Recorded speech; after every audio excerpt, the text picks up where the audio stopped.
عما يصفون وسلام على المرسلين والحمد لله رب العالمين برحمتك يا أرحم الراحمين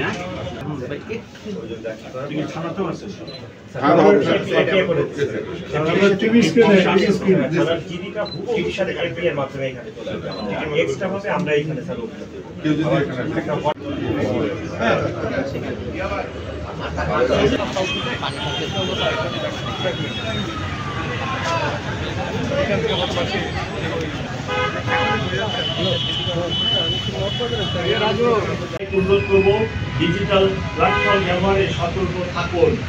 সৌন্দর্যজনক কার্যকলাপ দেখে আমাদের জানান এবং নিরাপদ অনলাইন পরিবেশ তৈরিতে অংশ নিন। আসুন আমরা একসঙ্গে প্রতিশ্রুতি দিই নিরাপদ শহর, নিরাপদ সাইবার স্পেস এবং নিরাপদ বাংলাদেশ গড়ে তোলা। আমি সাইবার সাপোর্ট সেন্টার বিএনপি সবুজ ঘোষণা করছি। আমাদের পিআরবিতে 3টা ক্ষেত্রে ফায়ার অফেন করার কথা বলা হয়েছে। একটা হচ্ছে to establish right of private defence. Right of private ডিফেন্সের মধ্যে আছে মানুষের জীবন এবং জানমাল, এটা নিজের এবং অপরের। 2 নম্বর ক্ষেত্র হচ্ছে সিআরপিসি 127 এবং 28-এ আনলফুল অ্যাসেম্বলিকে ডিসপার্স করার জন্য।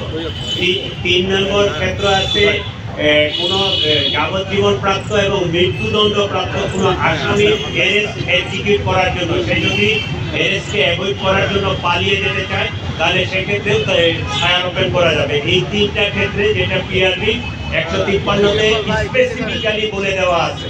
এটা হচ্ছে অবশ্যই লাস্ট রিসোর্ট। এর আগে আমার আনলফুল অ্যাসেম্বলি ডিসপার্স করার জন্য অনেকগুলো স্টেপ আছে। এই স্টেপগুলো ক্রমান্বয়ে অতিক্রম করার পরেই লাস্ট স্টেপ হচ্ছে আমার ফায়ার ওপেন করা।